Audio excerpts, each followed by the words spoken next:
Hello everyone! Welcome again! If you're watching this, I imagine you need some quick help to solve some app or website issues. So, let's start! Today, we're going to see how to fix Instagram Shadowban. You need to follow some steps, so pay attention.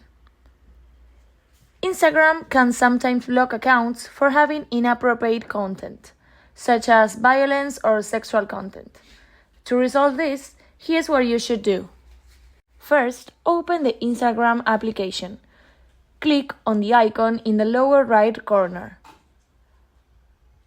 After your complete profile opens, click on the menu with three lines in the upper right corner.